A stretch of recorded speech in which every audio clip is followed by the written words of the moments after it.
Thank you, Karen. I've been crying the whole weekend. You know, this group, I just have to say that I have never been in a conference, and I've gone to conferences all through the last 20 years of my clinical social work career, and I've never been so sore back here, you know, just from, yeah, and I also want to apologize because, thank you, Karen, for the kind words about my book, but I'm realizing now that I didn't write this book. You guys wrote this book. For 3 days I've been listening to, and I don't know, how many people have read my book? Nobody. But you're in, oh wait, yes, Rosina has read my book. But you're in there. I goes, my God, I goes, these people are talking what I talk about. These people are my blood, my family. And I'll tell you a little family story also. But first of all, I want to let you know that I am a recovering adolescent. I've been an adolescent all my life. I started working with teens when I was 19 years old. I came out of college, out of a math department that said, hey, you want to be a teacher? You go teach. But I'm 19. Go do it anyway. So I went to my old high school and I taught a pre-calculus class to kids 2 years younger than me.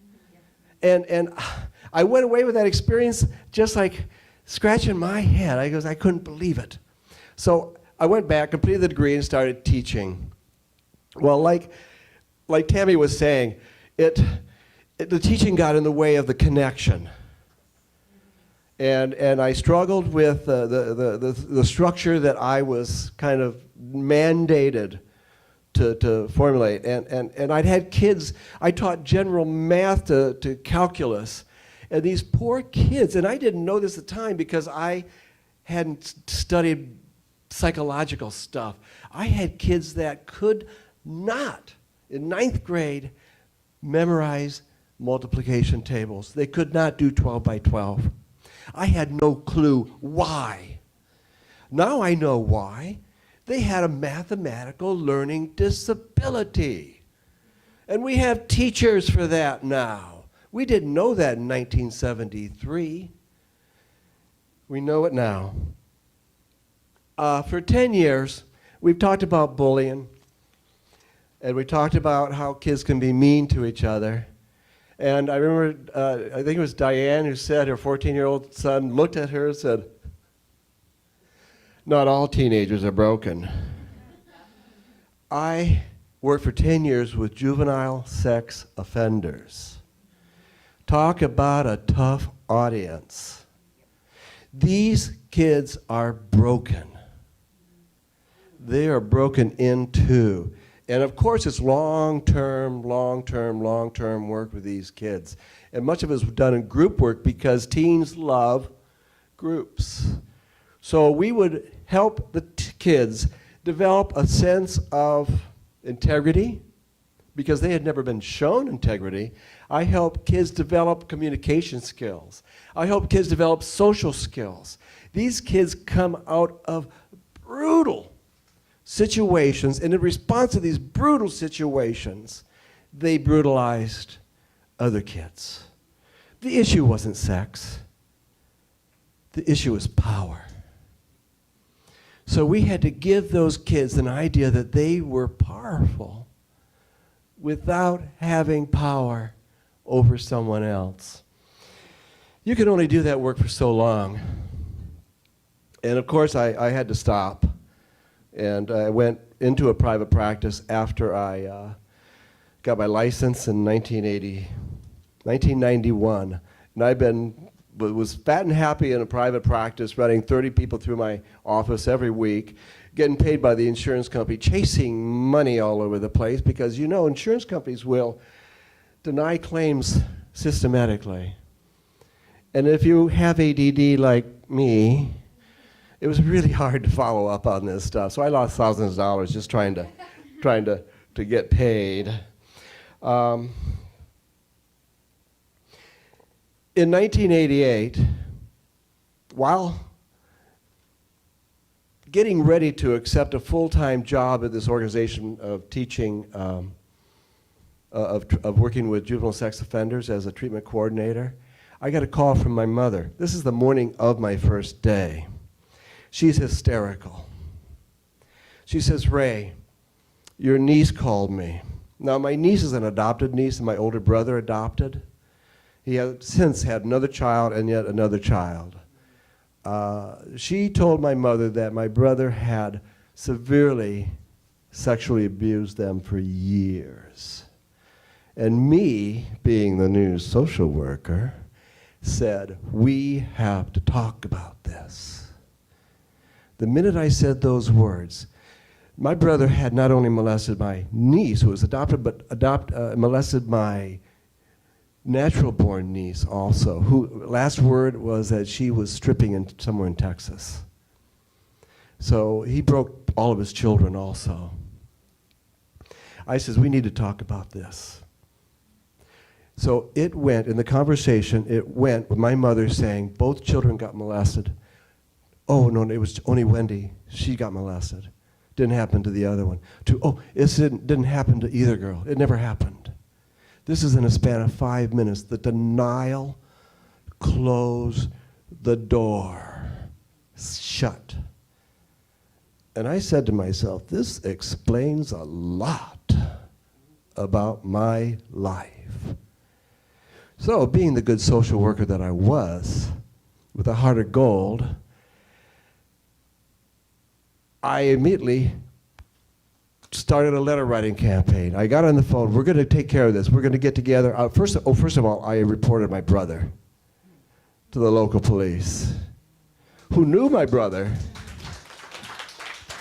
"Oh yeah, we know John Erickson. Yeah, we were just over his apartment for a domestic violence kind of thing. We went kind of crazy." "Oh, okay, that's normal."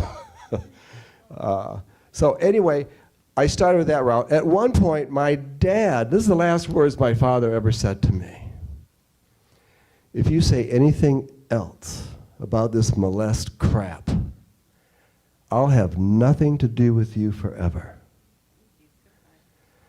He left that on my answering machine. Yeah, so, and he always was a man of his word. So he never did say another word to me. And the reason I did that is because I wasn't going to let myself be bullied. For Christmas, and I didn't live there. They lived in Michigan, I lived in California. I sent them wonderful books like Courage to Heal, books like Codependent No More. These are wonderful books, educational. I forget the titles now because it's been 20-some years, but I sent each one of my brothers and mother and dad a book, and that was it. He never said another word for me. And I started, okay, I'll work my mom. So I worked my mom, wrote her letters. "Mom, we got to do this. This is what I know about this. Da, da, da, da, da, da." Well, eventually, I get a letter from my mother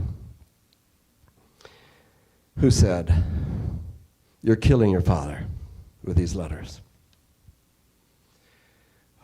And besides, you weren't always as good as you thought you were."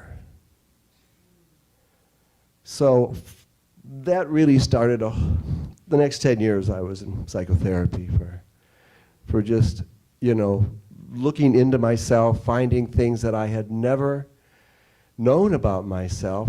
Through meditation, I became a wellness advocate. I meditate. I don't look like it, but I try to stay active and exercise.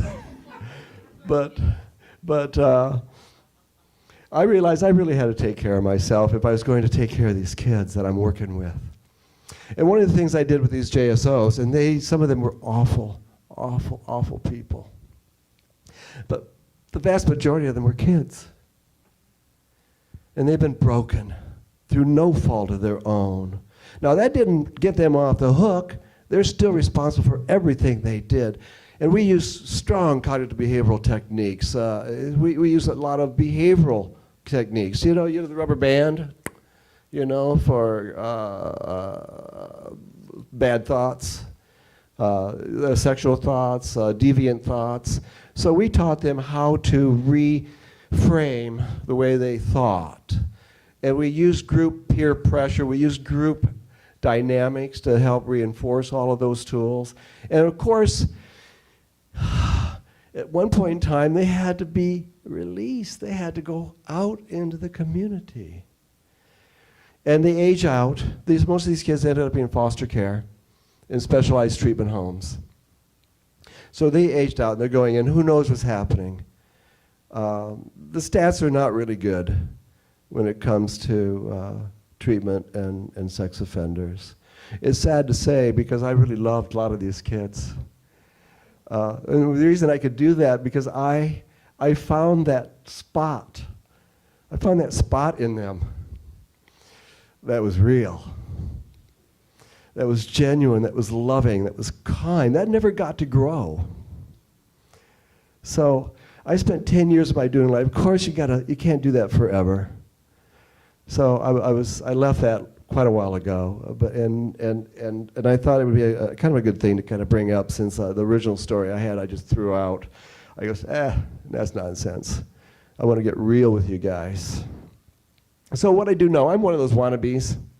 I like to talk, and I have a lot of things to say about families, and I think I know how to help families help themselves. So I'm coming here, and I'm looking at all you wonderful, wonderful, talented, gifted speakers. And I'm sitting here, golly, I want to do that. So here I am. I'm doing a practice run with everybody. And what I want to do is give my love to not just the teenagers sitting across from me in the chair, and not just to their parents who are torn and confused and afraid. I want to give my love to hundreds of families, thousands of families. That's why I wrote the book, because I just had too much love in me to not share.